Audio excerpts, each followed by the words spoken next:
Bonjour, bonsoir à vous.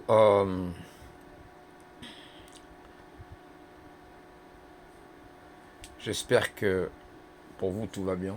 Cette chaleur complètement folle. Alors on en a jusqu'à pour, il paraîtrait, mercredi, jeudi.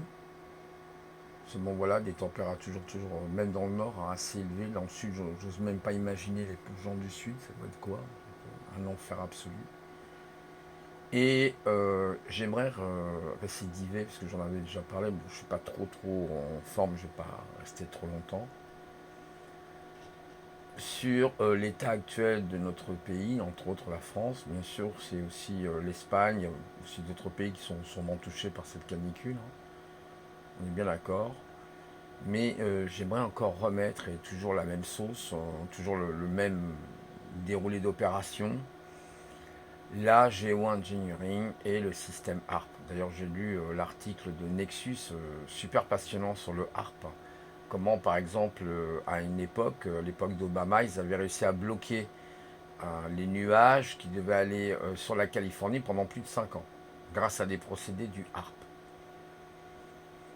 Le HARP, hein, je rappelle, hein, c'est un système ionosphérique. Donc en fait, dans la ionosphère, vous auriez trois couches, et même une, la dernière couche tout en haut, il paraît jusqu'à la ceinture de Van Allen, à plus de 1000 km d'altitude. Alors il y en a qui disent 500, d'autres 1000. Et puis, pourquoi je dis ça? Parce que le HARP, bah oui, c'est un projet, et vous avez une personne, je vous donnerai son titre, il a écrit 2 livres, hein, c'est une personne que j'ai écouté l'autre jour, que je vous conseille d'écouter. D'ailleurs, je crois que c'était sur Toscan. Bon, enfin, moi, je suis pas un pro de Toscan, hein, de ces chaînes un petit peu pro-russe, un peu, donc, qui m'agacent, mais bon, quelquefois, il y a des invités intéressants, et là, il y avait notamment Patrick Pazin, qui a été donc, Pazin, P-A-S-I-N, hein, vous retrouverez ses livres sur Amazon en particulier, et dont un est intitulé, je vous donnerai l'autre après, alors excusez-moi pour le bruit, c'est ma chaise qui fait ce bruit là, donc l'arme environnementale, opération et programme secret des militaires. Voilà. Alors il explique, hein, comment est venu ce programme, etc. Et comment les militaires l'utilisent, hein, voilà, pour, par exemple pour sonder les mers, pour chercher les sous-marins, etc. Et vous aviez aussi un autre livre qu'il avait écrit un peu plus tard, L'arme climatique, troisième édition d'ailleurs, la manipulation du climat par les militaires. Voilà. Donc, ce sont des livres sérieux parce que j'écoutais justement Patrick Pazin, qui, quand même, connaît très bien son sujet et qui a expliqué. Bah, c'était sur GPTV d'ailleurs. C'est pas Toscan, voilà, je me rappelle maintenant GPTV avec Mac Borowski. Même si moi GPTV, c'est pas trop ma tasse de thé, mais voilà, quoi, des fois il y a des personnes intéressantes. Et Patrick Pazin a expliqué comment. D'ailleurs, je crois que ça a un petit peu mis mal à l'aise un peu Mike, parce qu'à un moment donné, il a parlé des Russes. Avec Suri, je crois, il y a une base avec un système HARP en Russie qui s'appelle Suri, il me semble. Vous avez à peu près 6 systèmes à travers le monde. Vous en avez 2 aux États-Unis avec une puissance de plus de 3,6 mégawatts. Donc ils sont capables d'envoyer des ondes à très haute fréquence et de cibler des endroits précis, hein. C'est sur un point, hein. L'énergie va être focalisée sur un point et ça fait chauffer la ionosphère. Et à partir de là, on peut travailler, on peut faire des choses avec tout ça. Les militaires le savent très bien, ne vous inquiétez pas.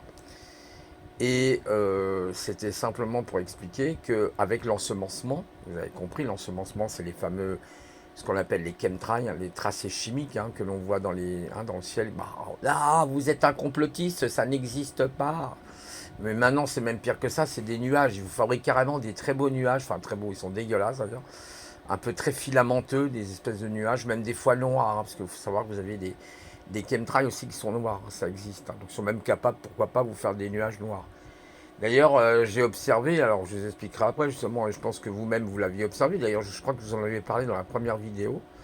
Donc là, je remets un petit peu la soupe, mais ça va pas être très long, hein. Pour vous dire, voilà, que Patrick Pazin, moi j'ai écouté, c'était vraiment très intéressant. Donc allez sur GPTV ou même sur YouTube, hein, vous tapez Patrick Pazin, P-A-S-I-N, hein, comme son nom l'indique, et vous verrez, cette personne, elle est spécialisée, d'ailleurs je crois que c'est un physicien. D'ailleurs, même là, dans l'article que j'ai lu sur le HARP, hein, il y a bien des physiciens qui ont découvert tout ça. Bon, voilà, ils ont les preuves, hein, comme quoi c'est bien quelque chose qui, avec des projets sombres. Au départ, c'était soi-disant pour étudier, vous savez, la ionosphère, comment se forment un petit peu les, vous voyez, la météo, comment se forment les nuages, les cumulonimbus, etc. Mais après, les militaires ont récupéré ça dans beaucoup de bases et l'ont utilisé aussi comme un moyen, par exemple, pour détruire les missiles balistiques ou comme un moyen de radar. Il suffit de mettre beaucoup de, justement, de barium au niveau d'une certaine hauteur. Le barium et l'aluminium, et puis il y a d'autres métaux qui sont utilisés. Moi, je ne sais pas tout, d'ailleurs, on ne sait pas tout. Moi, en tout cas, je sais que ça me brûle la peau. Par moments, j'ai la peau qui me brûle ou j'ai des irritations au niveau des yeux, voire des éternuements intenses dès qu'ils ont mis leur épandage. Je suis vraiment pas bien du tout, je me sens pas bien, je sens que ça va pas. Je sens qu'il y a quelque chose là qui est très particulier. Et donc, pour revenir à ce que je disais, donc ils utilisent ça par exemple, ce qui va leur permettre aussi d'être utilisés comme une espèce de radar. Donc c'est assez complexe parce que ce sont des ondes radio, UMF, enfin voilà, vous avez des ondes moyennes, fréquences, hautes fréquences, et même ce qu'ils appellent les émissions LMF, je crois, LMF, qui sont les émissions low moyenne fréquence, qui peuvent même manipuler l'esprit humain. Il faut savoir que on peut, avec des très basses fréquences, réussir peut-être à manipuler l'esprit des humains. Vous imaginez ce qui s'est passé avec la Covid, vous voyez ce que je veux dire. Quand il y avait la 5G, entre autres, voilà, bon, enfin, bon, tout ça, on va pas rentrer là-dedans, parce que ça serait très très long à expliquer. Et puis après, j'ai pas envie de me faire cartonner par YouTube en plus. Déjà là, le sujet que je parle, vous imaginez, là, au mois de septembre, c'est terminé tout ça. Donc en fait, quelque part, c'était simplement pour vous dire, ce qui se passe actuellement en France n'est absolument pas normal. Voilà, quand on voit une première couche qui est arrivée au mois de juin, et même déjà au mois de mai, il me semblerait, juin, et là on est en juillet, mais on dirait qu'ils veulent nous faire crever, quoi. Cette canicule veut nous faire crever. Alors, il y a certes El Niño, que tout le monde parle, etc. Mais pour qu'on ait un phénomène aussi chaud, alors vous pourriez me répliquer, mais oui, mais en 1976, Didier, et même bien avant, même peut-être à l'époque du Moyen Âge, néo-féodal, oui, peut-être il y avait des canicules. Moi, je me souviens qu'il y avait effectivement en 76 une canicule, mais on pouvait respirer, par exemple. C'était chaud, oui, bien sûr, comme n'importe quelle canicule, mais c'était respirable. Si vous mettiez à l'ombre, par exemple, sous un arbre où il y avait suffisamment d'ombre, on est d'accord, ben, vous vous sentiez comme une petite fraîcheur. Là, c'est l'enfer. Même à la campagne, c'est l'enfer. Mes amis me disent à la campagne, on a beau se mettre sous les arbres. Alors bon, éventuellement les chênes, s'il y a plusieurs chênes, oui, ça va vous permettre d'avoir un petit peu plus d'air frais. Mais sinon, c'est très compliqué. Voilà. Avec les chênes, oui, vous pouvez trouver quand même de l'air frais. Heureusement, là, il y avait quelqu'un qui l'a démontré d'ailleurs sur Paris, là, au parc, je sais plus quoi, il était pas au jardin des plantes, je sais plus quel parc il était, Moussouri, un truc comme ça, où ils font faire de la varap aux enfants, etc. Et puis ils montraient les températures au niveau du sol, et puis après, quand on était sous le chêne, la température était à 24 degrés, 23-24 degrés, c'était assez intéressant. Donc pour montrer, en fait, il dit il faut mettre des arbres. Oui, il a raison, je suis entièrement d'accord avec lui. Mais en fait, derrière tout ça, il faut quand même expliquer qu'il existe ces épandages et le système HARP, sûrement, qui est sûrement utilisé par ionisation. Voilà. Et puis on a eu les propos, donc je vous ai dit Obama, ça s'est produit aux États-Unis, il montrait ça, Patrick Pazin d'ailleurs avec des images satellites.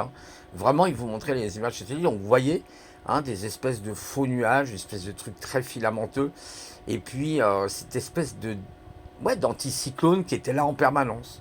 Vous voyez, comme si c'était un fait exprès. Et pendant 5 ans, la Californie a connu une grande sécheresse. D'ailleurs, étonnamment, vous regardez la Californie aussi, chaque année il y a des incendies, mais alors c'est d'un gigantisme absolu, quoi. C'est absolu.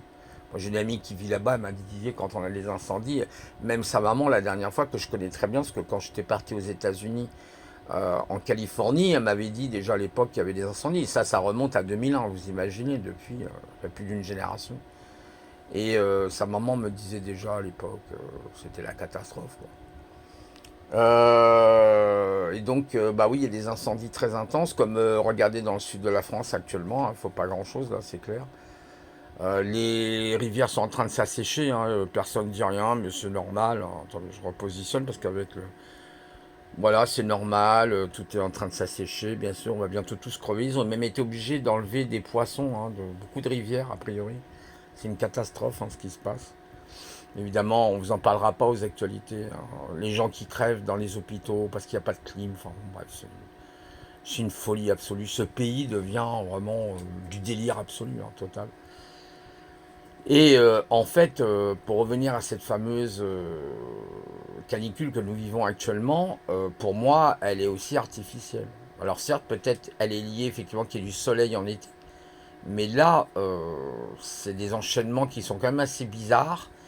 Et surtout, ce que moi j'ai observé, vous avez dû l'observer de votre côté à vous, et observer d'ailleurs la prochaine canicule qui aura lieu. On va avoir à peine 5 jours de répit, hein, c'est tout, je vous le dis, hein.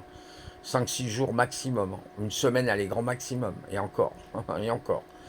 Avec bien sûr les températures en dessous de 30 degrés. Et après, ça remonte.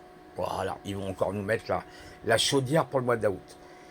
Et en fait, pour dire que vous regardez avant et vous verrez que bah, ils balourdent, hein, leur sauce.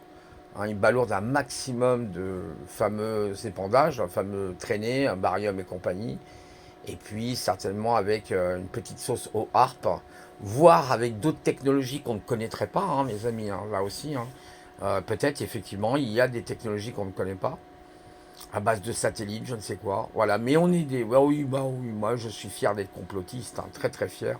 Et vous inquiétez pas, c'est pas les Jean-Marc Djonovic, hein, qui passent à la télé, payés par le système, hein, pour raconter toujours les mêmes balivernes, hein. Il y en a un autre aussi, un naturaliste. Bon, il n'est pas méchant, effectivement, il a raison. Il explique qu'on a perdu 70% effectivement des espèces animales en Europe. Il a dit c'est terminé, c'est fini. Regardez, il y a de moins en moins d'insectes, hein. Vous regardez, même les oiseaux disparaissent dans les grandes villes, par exemple. Il n'y a plus de moineaux. Moi, j'ai connu une époque, allez, si je recule 30 ans en arrière, 35 ans, il y avait encore des moineaux, des petits moineaux qui étaient là. Je me rappelle sur mon parking, il y avait des petits moineaux, des pigeons, il y avait des pies. Je vois même plus de pies d'ailleurs, les pies ont carrément disparu. Enfin, en ville, moi je parle de la ville. Après la campagne, si vous avez des témoignages, vous qui vivez à la campagne, dites-le moi, hein, si vous voyez quelque chose d'anormal, même au niveau des moustiques, au niveau des insectes qui disparaissent. Là, en 2026, il y a eu aussi bah, tous les apiculteurs, hein, qui se plaignent que 80% de leurs abeilles disparaissent. En plus, il y a le fameux frelon asiatique, je ne vous dis pas, sans compter le reste. Donc, les apiculteurs sont très inquiets. Les abeilles sont pas bien avec la chaleur aussi, hein, faut le savoir, hein. Une abeille, elle bat des ailes, c'est pas pour rien quand elle est dans son nid, c'est pour réguler la température dans le nid, hein, de l'abeille, hein. C'est très très bien fait. Mais là, les abeilles sont mal, hein. Tout le monde est mal, hein. De toute façon, les animaux sont mal, les humains. Ils veulent vraiment nous faire crever, hein. J'ai l'impression qu'il y a vraiment un plan machiavélique sur la France, hein, puis avec le démon qu'on a plus ou moins à la tête, là, l'hybride. Ah, bien sûr, hein, qu'est-ce que vous croyez que sont ces gens-là, en fait? Et en fait, ben, ces êtres-là se réjouissent de la mort, hein, de nos anciens, parce que comme ça fera moins de retraite à payer, hein. Moi, je suis en retraite depuis là, le 1er juillet, hein. Je vais peut-être pas vivre longtemps, je ne sais pas. Vous voyez, ça fait moins de retraite à payer, hein, parce que la retraite par répartition, qui va payer même la retraite par répartition, même ma retraite? Personne, plus personne travaille, de moins en moins. Donc aujourd'hui, vous avez plus que bientôt un actif pour un retraité, donc c'est mort. Vous voyez ce que je veux dire? Qui va pouvoir payer la retraite? Il faut savoir que les retraites, je crois que ça représente entre 12 et 14 milliards d'euros, il paraîtrait. Donc, ce qui est énorme, hein. Vous imaginez, quand il faut payer tous les mois les retraités, bah voilà, ça a un impact. Mais si vous voulez, c'est là où on en est. Il faudra peut-être que j'aille travailler, je sais pas.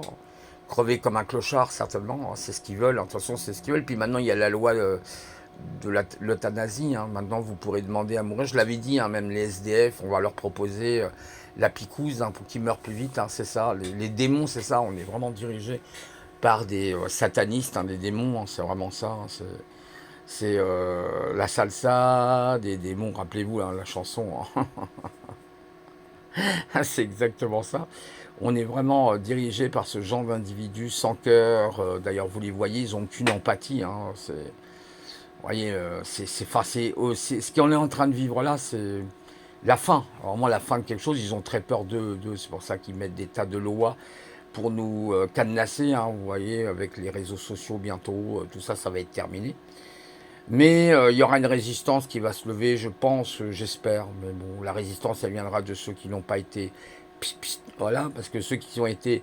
Psst, psst, désolé pour vous, hein, même si vous l'avez été, ben, vous êtes terminés. C'est-à-dire que ils ont éteint tout simplement votre conscience, ils ont éteint votre cerveau. Pour ça, moi, je l'avais vu venir, ce truc, hein. J'avais même au niveau spirituel, je savais déjà. Parce que, voilà, je sais des choses. Voilà, je suis un peu doté, sans vouloir me vanter, de clairaudience, de clairvoyance. J'ai cette capacité. Et je savais, hein, tout ça, je le savais à l'avance, hein. Mon âme a dit non. Elle savait très bien pourquoi elle disait non. Et je ne me suis pas trompé, hein. Beaucoup se sont pas trompés.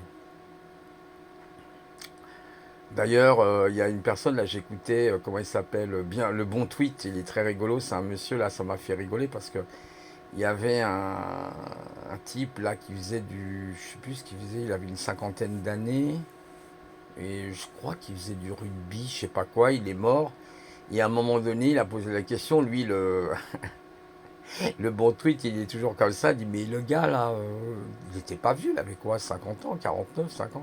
Mais il s'est fait vacciner, qui posait la question comme ça, vous voyez, il s'est fait, voilà, hein, pip shit. Et l'autre dit, ah oui, 3 fois, 3 fois, 3 fois. Donc, ouais, ouais, et puis bah, il dit, ah, ok, d'accord, je comprends mieux. Voilà, et vous en avez, hein, tous les jours, si vous saviez, si vous saviez les dégâts, enfin, les résultats sont énormes, hein, c'est catastrophique. Voilà, à part d'autres qui vont dire, non, non, moi, moi, je suis, bah oui, c'est normal, tu as eu, effectivement, tu as eu ce qu'on appelle, communément parlant, des faux, voilà, hein, des faux, pas des vrais en fait, hein, tout simplement. C'est après qu'ils ont mis le vrai truc, hein, hein, on va pas rentrer dans les détails. Et voilà, donc les résultats sont là aujourd'hui, hein. D'ailleurs on le voit, ce peuple est éteint, il n'y a plus rien. Avant au moins il y avait des manifestations, il reste plus qu'éventuellement les gilets jaunes, mais là ils sont éteints, hein. Ils sont tous éteints. Alors peut-être qu'ils vont se réveiller, je sais pas, après il peut se passer un phénomène inverse, hein. Après je ferai mon mea culpa, je me suis trompé. Voilà, mais on va revenir sur notre sujet, hein, parce que c'est vrai que je me suis égaré là, oula, je suis parti dans le machin là, COVID là. Et je vais revenir quand même sur tout ça. Et donc, oui, oui, on a les possibilités au XXIe siècle de manipuler, bien sûr, la météorologie, le climat. D'ailleurs, Monsieur Biden, c'est dommage, j'arrive pas à retrouver dans les archives. Si vous, de votre côté, vous allez dans l'INA ou vous avez des archives, vous avez enregistré. Moi, le réflexe que j'ai pas souvent, c'est d'enregistrer certaines vidéos YouTube qui sont importantes parce que comme vous les gardez, bah, vous pouvez toujours après les rediffuser ou dire voilà, j'ai enregistré cette vidéo à telle période. Et je me rappelle en 2023, Biden était au pouvoir et il disait de toute façon bientôt nous allons maîtriser la météo. Et c'était bien trahi là à ce moment-là. Mais je vous assure, en plein meeting, enfin il était là en train de parler, puis il dit bah, de toute façon en 2023 nous maîtriserons la météo. Waouh! Waouh, waouh, waouh. Comme vous savez, les stations aux États-Unis, il y en a 2-3, d'une puissance de 3,6 mégawatts, je ne sais pas si vous imaginez.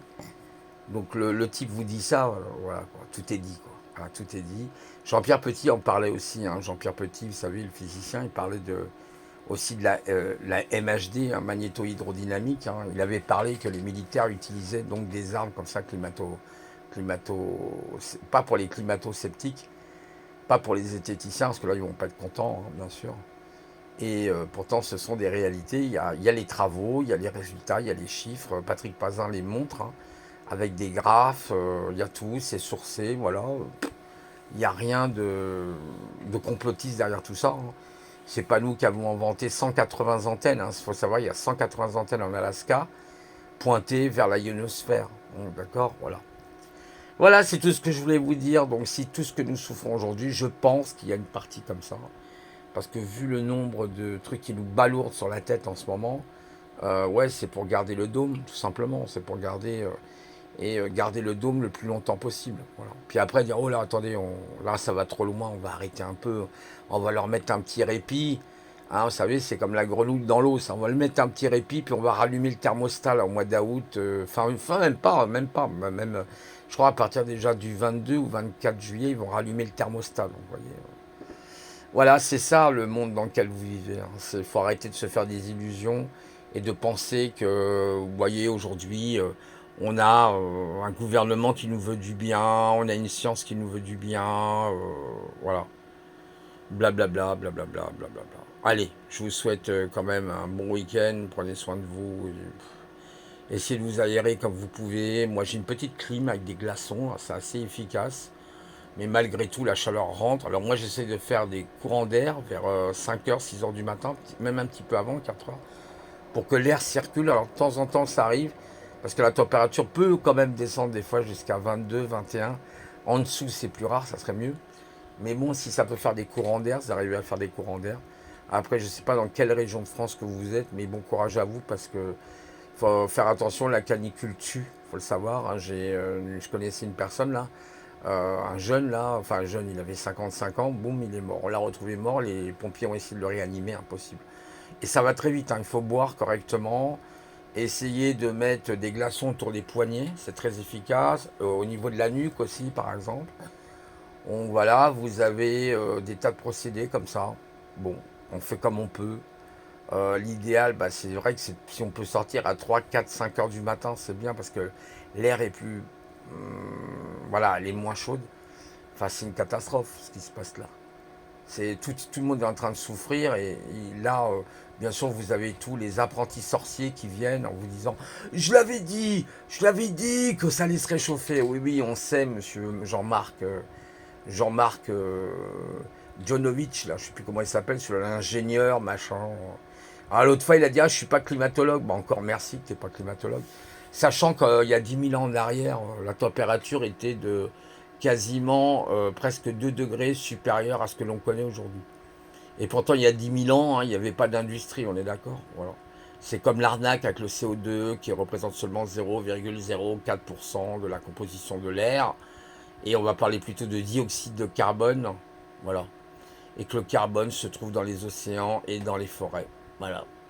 Bon, bref, il y aurait tellement de choses à dire là-dessus aussi, c'est pareil. Je vous souhaite bon courage et puis prenez soin de vous. Je suis en train de lire un article aussi, alors sur le Harp, très intéressant, sur Nexus, magazine que je vous conseille d'ailleurs. Hein. Il y a zéro publicité. Et un article sur Palantir. Voilà, je vous en parlerai éventuellement, je vous ferai un sujet sur Palantir. Dites-moi si ça vous intéresse, sur Palantir, hein, quand j'aurai fini de lire l'article. Voilà, sinon j'ai terminé quasiment mon livre là sur le désert de nous-mêmes avec Eric Sadin. Hein, je vous avais parlé d'avec l'IA. J'en peux plus avec ce truc. Enfin, on n'a que des gogos partout. Alors figurez-vous, moi qui ai fait du développement, je continue le développement. D'ailleurs, là je me suis remis, j'ai fait un site, après je vais mettre sur pouvoir le positionner. Et en fait, enfin, moi je vois, je vous assure en tant que développeur, des trucs de délire mentaux, quoi. C'est du délire mental. Vous avez des gens qui vous disent aujourd'hui on n'a plus besoin de développeurs, il suffit de prendre Claude, Anthropic par exemple, vous lui dites bah, de faire un site internet, oui, oui, effectivement, ouais. Ah, sauf que là il y a un gros problème, ils s'aperçoivent que, bah, par exemple, c'est très mal fait. Bah oui, pourquoi? Parce que vous avez des gens qui font de la vibe. La vibe coding, c'est quoi le vibe en anglais? C'est l'ambiance, hein, c'est l'ambiance où vous êtes, ils font du vibe coding. Ils savent même pas ce que c'est que l'HTML, ils connaissent rien du CSS, encore moins de JavaScript, et encore moins de Swift ou de Dart, par exemple, sur le mobile. Ils connaissent absolument rien, ils veulent jouer les experts, ils font des sites internet qui sont absolument pas structurés. C'est du grand n'importe quoi. Bien sûr qu'avec l'IA, on peut éventuellement structurer, mais c'est très compliqué. Il faut revenir, regarder le code. Les gens ne regardent pas le code, ils s'en foutent, ça marche.